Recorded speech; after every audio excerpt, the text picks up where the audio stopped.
My girlfriend cheated and told me I'd never find someone like her, claiming she was way out of my league. A year later, I started seeing a model who'd secretly had a crush on me since high school. So, the other day, I was browsing Reddit and came across this post about a guy whose girlfriend was openly cheating on him. She didn't even care. She acted like it was totally normal, which was just wild to me. It made me think about my own ex-girlfriend. I haven't shared this story with many people since it's kind of long, and honestly, it was pretty painful at the time. But after reading that post, I thought, why not? Might as well tell it. This all happened about 2 years ago, so keep that in mind. I met my ex, let's call her Chloe, on a dating app. It wasn't one of those hookup apps, but one of the more serious ones where people claim they're actually looking for a real relationship. I was 33 then, and she was 30. We matched, started chatting, and immediately clicked. It's hard to explain, but we just got along so easily. We shared the same sense of humor, liked the same stuff, and could talk for hours without either of us getting bored. It felt really refreshing. After a few weeks of messaging and phone calls, I finally asked her out on a real date.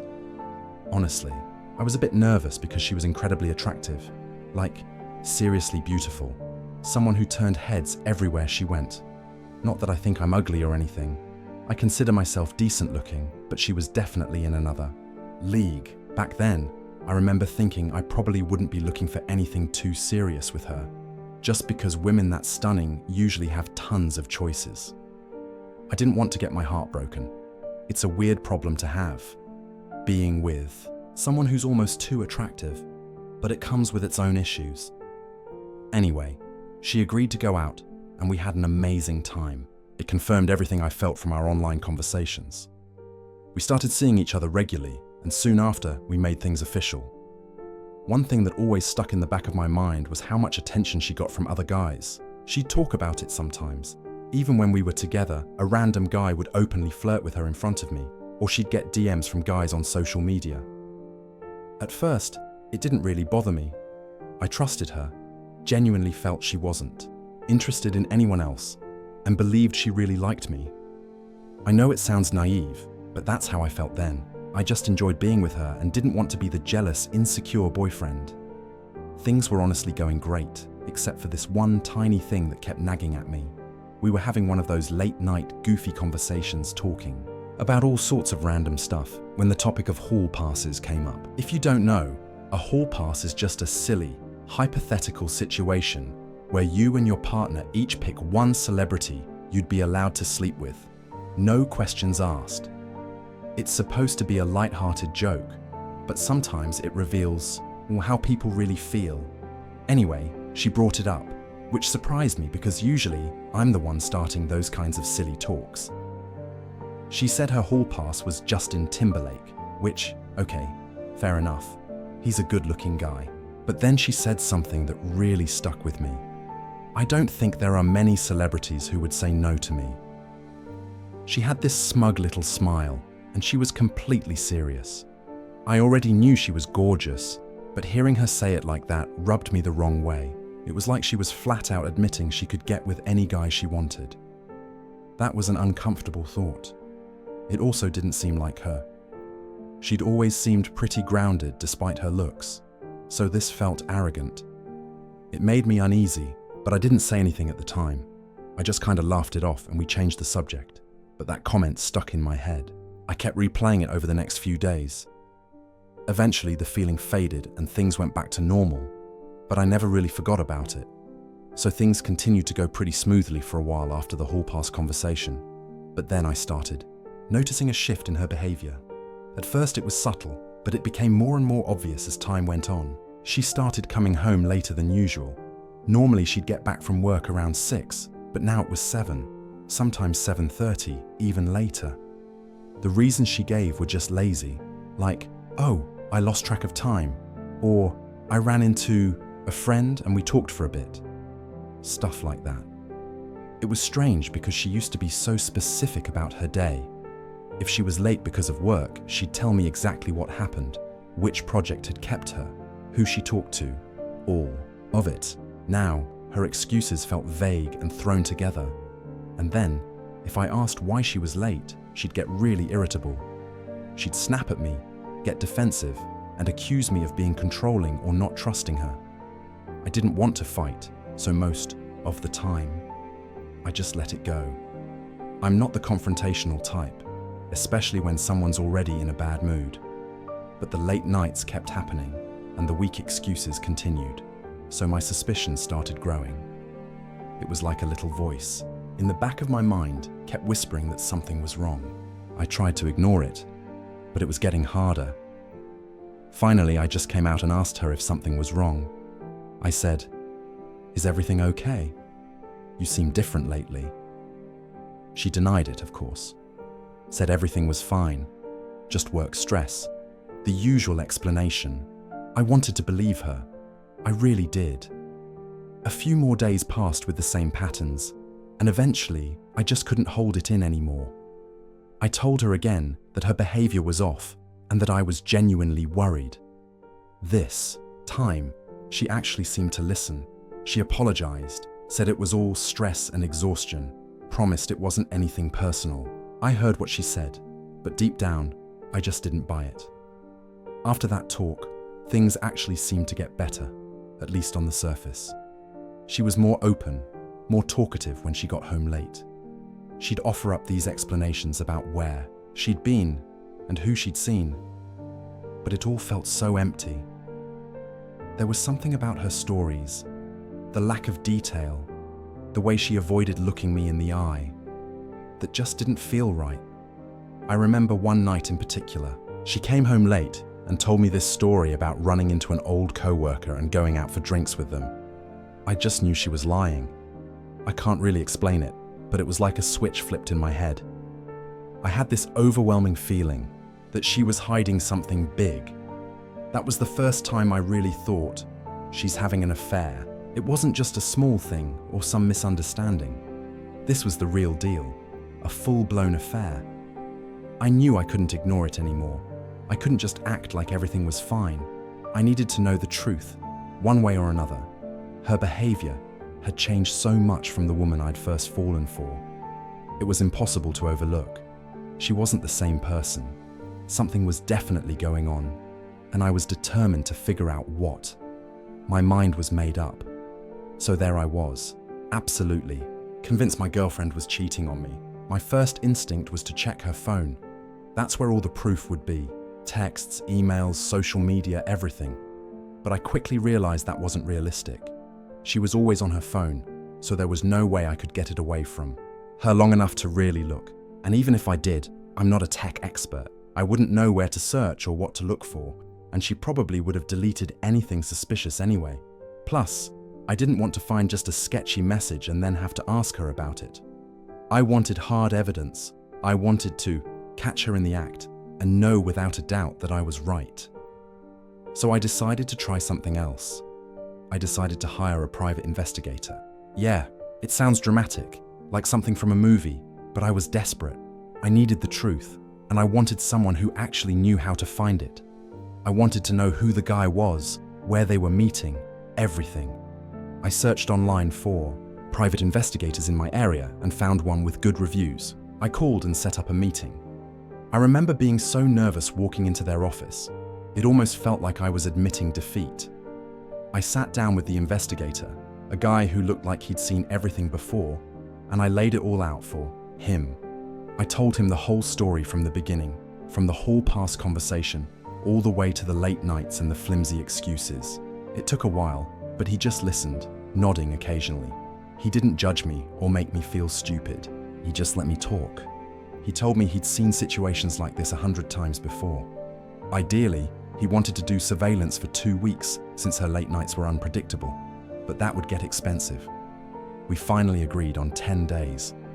I gave him all her information, her phone number, email address, where she worked, everything. He told me not to contact him before the 10 days were up unless there was an emergency. He said it would be tough, but I needed to let him do his job. I agreed, knowing it would be torture, but I had to trust him. Those 10 days were some of the longest of my life. It was agonizing, knowing that the investigator was out there following my girlfriend, possibly gathering evidence that would confirm my worst fears. I felt completely helpless, just waiting and wondering, imagining every possible scenario. It was nearly impossible to focus on anything else. Work was a nightmare. I could hardly sleep or eat. The worst part was, she kept coming home late during those 10 days. 3 times she got in after 9 p.m. with the same old tired excuses, last-minute plans with friends, terrible traffic. She had no idea that every time she said those things, it just made me more convinced she was lying.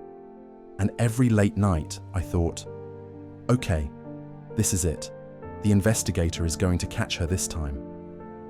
Each time, it gave him more chances to get the proof I needed. Finally, the 10 days passed.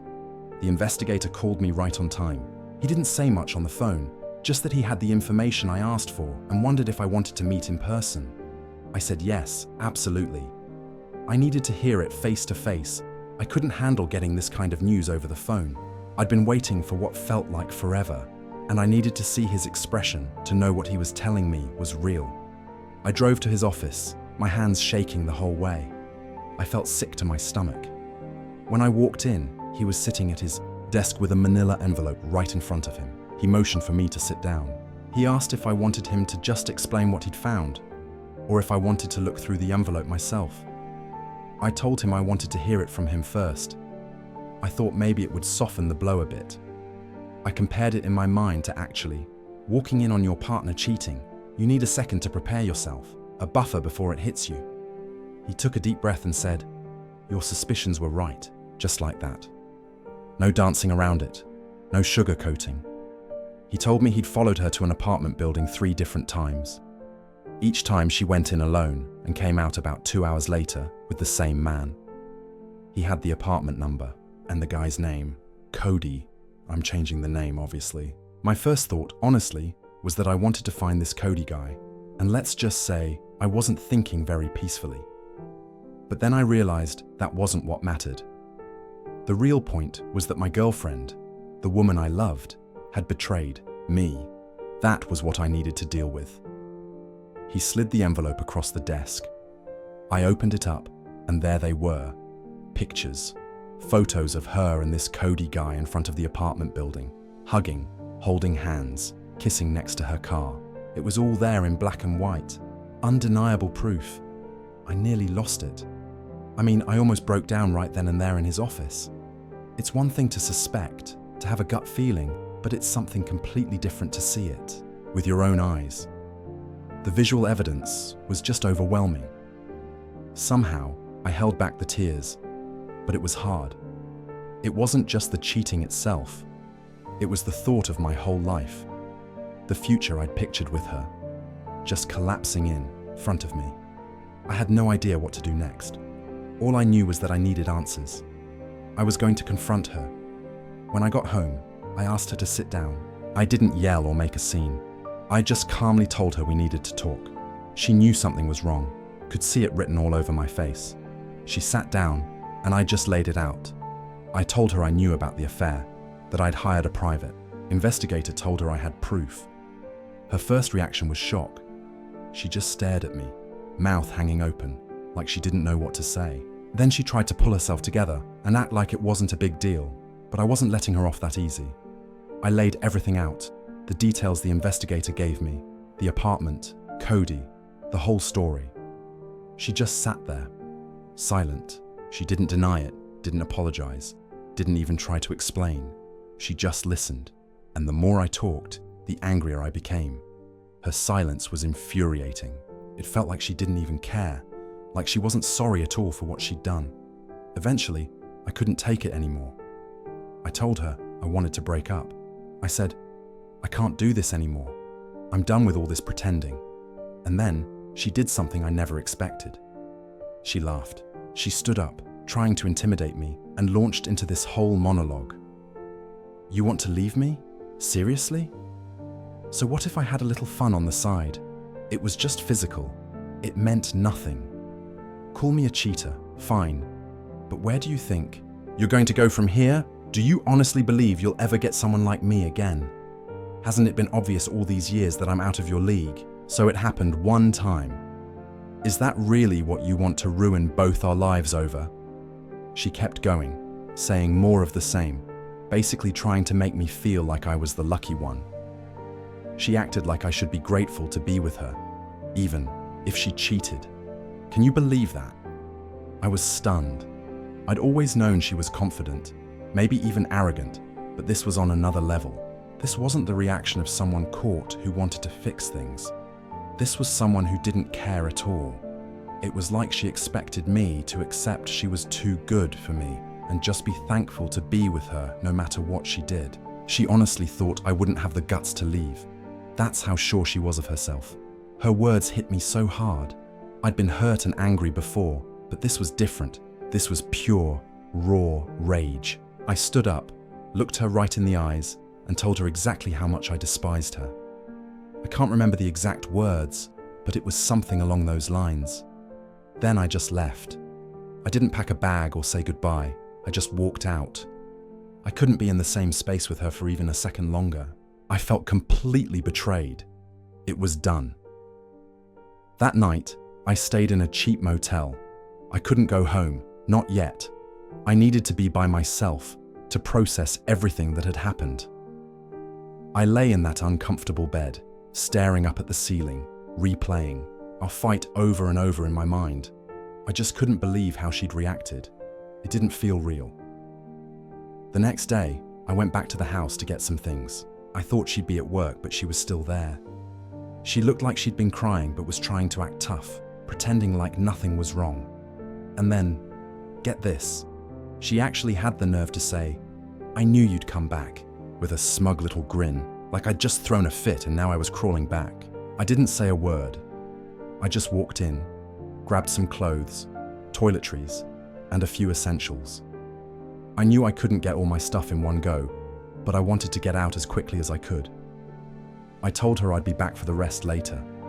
She just stood there, staring at me with this look of disbelief, like she couldn't believe I was actually leaving. She didn't say a word until I was halfway out the door. Then she mumbled something under her breath. But I didn't catch it, and honestly, I didn't care. I've spent a lot of time since then trying to figure out why she acted the way she did. I still don't really get it. Maybe she was searching for excitement, for something to make her feel special outside our relationship. Maybe she was insecure about getting older, about our routines. Maybe she saw me as this safe, reliable, nice guy type, but also someone who, in her mind, was beneath her. Maybe because she'd always thought that way, cheating didn't seem like a big deal to her. She'd already justified it in her own mind. Of course, all of this is just me guessing, trying to make sense out of something that never really will. After I left, she started texting me. The first few messages were mocking, sarcastic, like she thought the whole thing was a joke and I'd come running back to her. She clearly believed I was bluffing, that I wouldn't actually go through with leaving her. But a few days later, when I came back to the house with a friend to collect the rest of my stuff, she was shocked. She truly couldn't believe I was serious. I think that's when it finally hit her that it was really over. One of her last messages to me was, "I hope you know you'll never find anyone like me again." Honestly, I just blocked her after that. I couldn't take it anymore. It was just too much.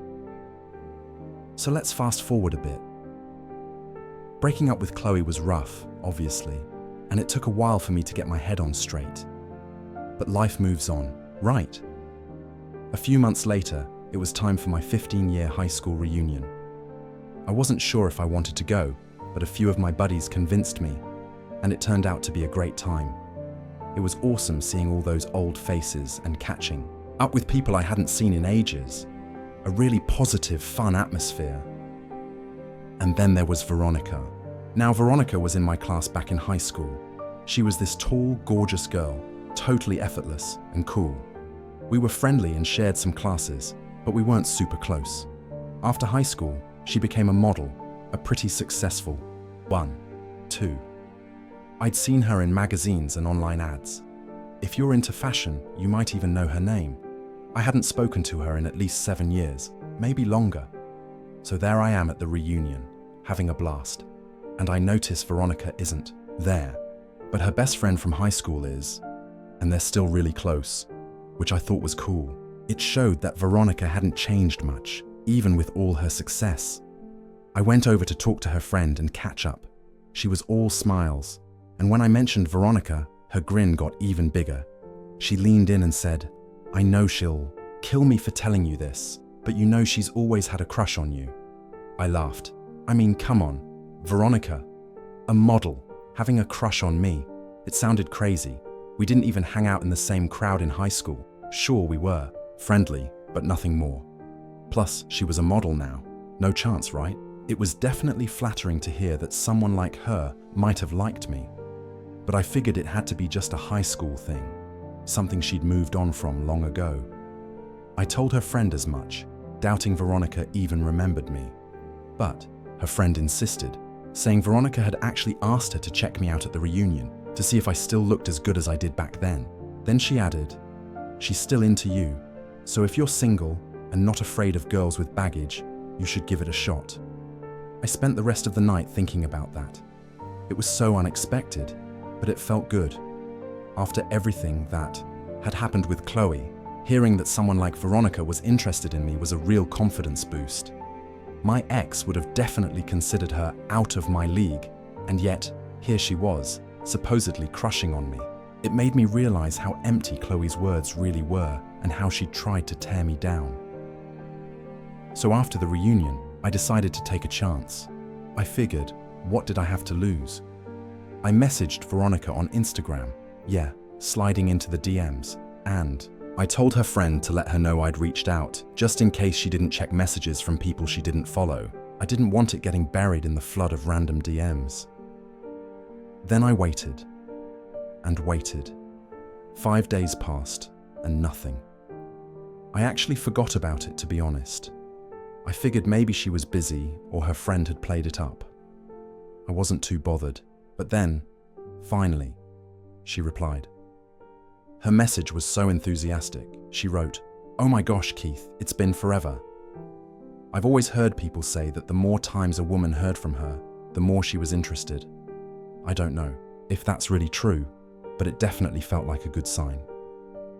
We started messaging back and forth, catching up on just about everything. We talked about high school, what we'd been doing since then, our jobs, our families, all of it.